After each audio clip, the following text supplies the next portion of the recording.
ഓസ്ട്രേലിയയിലേക്ക് post office വഴിയിട്ട് നമ്മൾ അയച്ച ബോക്സ് ഇന്നിവിടെ കിട്ടിയത്. ഒരു 2 ആഴ്ച തികച്ചും എടുത്തില്ല, അതിന് മുന്നേ നമുക്ക് കിട്ടി.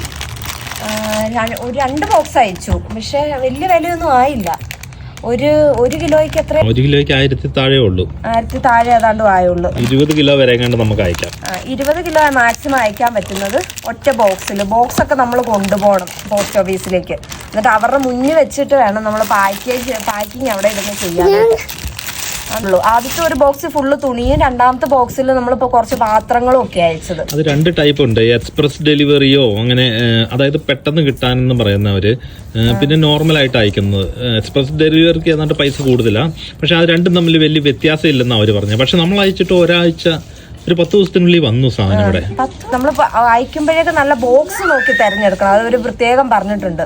ബോക്സ് എന്തോ ചീത്തയായി അങ്ങനെ എന്തെങ്കിലും ചെയ്തു കഴിഞ്ഞാൽ റിട്ടേൺ വരുമോ, പിന്നെ പൈസ നമുക്ക് തിരിച്ചു കിട്ടാതെയോ, അങ്ങനെ ഏതാണ്ടൊക്കെ അവർ പറയുന്നുണ്ട്.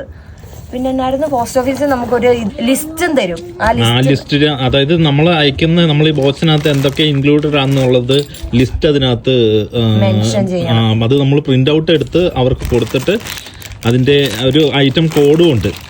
ആ കോഡ് നമുക്ക് നെറ്റിൽ സെർച്ച് ചെയ്ത് കഴിഞ്ഞാൽ കിട്ടും. ആ കോഡൂടെ എൻ്റർ ചെയ്തിട്ട് വേണം നമ്മൾ ഫില്ല് ചെയ്ത് കൊടുക്കുക. എന്നിട്ട് ആ ലിസ്റ്റ് നമ്മൾ ഒരെണ്ണം പെട്ടിയിൽ ഒട്ടിക്കണം, ഒരെണ്ണം പോസ്റ്റ് ഓഫീസിൽ കൊടുക്കുകയും ചെയ്യണം. നമ്മളിപ്പം ഒരു ഫുള്ള് തുണി, ഓണത്തിന് കൊടുക്കാനായിട്ട് സാരി ഒക്കെ സംഭവമൊക്കെയാണ് അയച്ചിരിക്കുന്നത്. എന്തായാലും നല്ല ഡെലിവറി ആയിരുന്നു. നമുക്ക് അറിയത്തില്ലായിരുന്നു എങ്ങനെ അയക്കേണ്ടതെന്ന്. ഓസ്ട്രേലിയയിലേക്കൊക്കെ അയക്കുമ്പോൾ നമ്മൾ ഈ ഏജൻസീനെയല്ല സാധാരണ കോണ്ടാക്ട് ചെയ്യേണ്ടത്. ഇതിപ്പോൾ അതിൻ്റെ ഒന്നും ആവശ്യം വന്നില്ല. ശരിക്കും നമുക്ക്